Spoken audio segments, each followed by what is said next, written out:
The sky above Koresh 7 burned with 3 suns, casting triple shadows across the amber grasslands. Chris had exactly 4 seconds before the Virax hunting party found his position behind the collapsed rock. Formation 4 seconds to live. He'd known this mission was suicide when command sent him, alone to extract intelligence from the Virax military compound. 1 human against an entire warrior clan famous across 12 systems for never losing prey. But Chris had volunteered anyway, because that's what humans did. They volunteered for the impossible. The arrow punched through his shoulder before he heard the bow's release. Chris grunted, dropping to 1 knee. The Virax used traditional weapons for the hunt, considering energy weapons dishonorable when tracking sentient prey. The irony wasn't lost on him as a second arrow sprouted from his thigh. Then a third buried itself in his back, just below the ribs. He collapsed forward, tasting copper and dirt.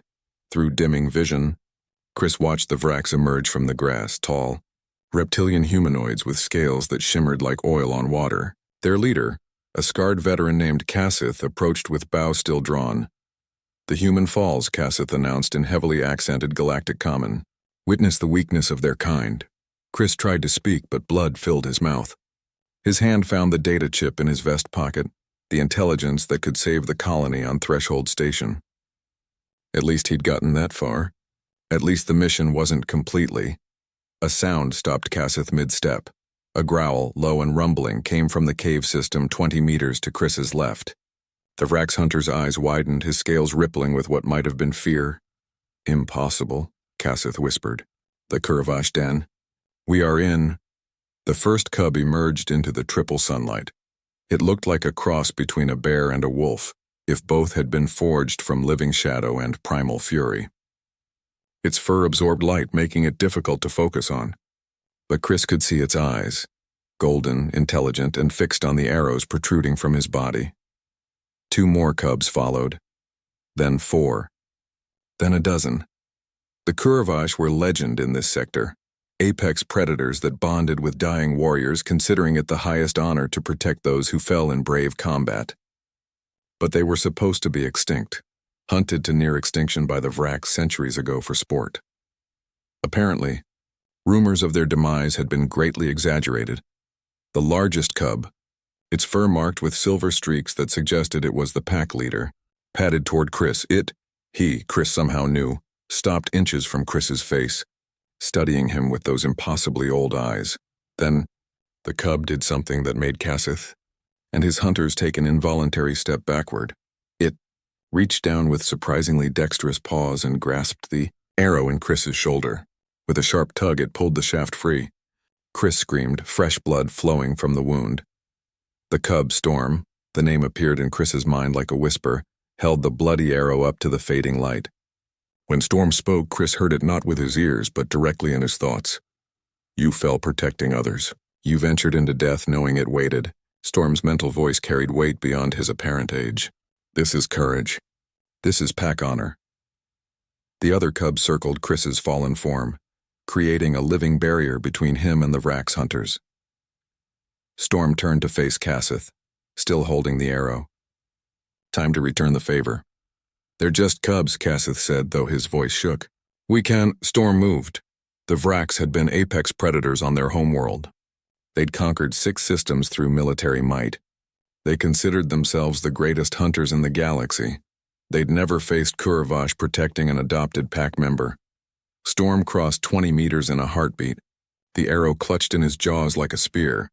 He leaped, twisting in midair with impossible grace, and drove the arrow through Cassith's bow arm with such force it pinned the limb to the Virax's own chest. The other cubs followed like shadows given teeth and fury. Chris watched through waves of pain and encroaching darkness as the cubs didn't kill. They dominated. Every Virax hunter was disarmed, disabled, and driven to their knees within seconds. The cubs fought with a coordination that suggested telepathic communication, each movement flowing into the next like a deadly dance. When silence finally fell, Storm padded back to Chris. The cub's muzzle was bloodied, but his eyes were gentle. "You must survive," Storm's voice echoed in Chris's fading consciousness. "Your pack needs what you carry. We will see you safely home. Why?" Chris managed to whisper aloud. Storm tilted his head, an oddly human gesture. Because when the Vraks hunted my ancestors to near extinction, it was humans who hid the last breeding pairs. It was humans who defied galactic law to protect us. Your species has a saying, yes? Storm's mental voice carried something like amusement. Humanity, fuck yeah. Despite everything, the pain, the blood loss, the impossibility of the situation, Chris laughed. Yeah, he wheezed. That's the saying, then rest, warrior. Your job is done. Ours is beginning. Chris felt multiple sets of paws carefully lift him. The cubs formed a living stretcher, their movements synchronized and gentle despite their earlier violence. As they began the journey back toward human territory, Chris caught one last glimpse of Cassith and his hunters, alive but thoroughly humiliated, their weapons broken, their pride shattered. The data chip pressed against Chris's chest, warm and secure. Storm's voice filled his mind one final time as darkness claimed him. The universe believes humans are weak because you are soft and emotional. They forget that softness can choose to become hardness. They forget that those who show mercy to the helpless can show terror to the merciless. You saved our species when it meant nothing to you. Now we return that favor. This is what Pack means. This is what humanity taught us. Chris smiled as consciousness faded, thinking about how Command would react when he returned alive, escorted by a species thought extinct, carrying the intelligence that would save thousands. The Vraks had learned an important lesson today. The galaxy would soon learn it too. Never underestimate humans. And never ever threaten those they've protected. Because humanity doesn't just make allies, they make family.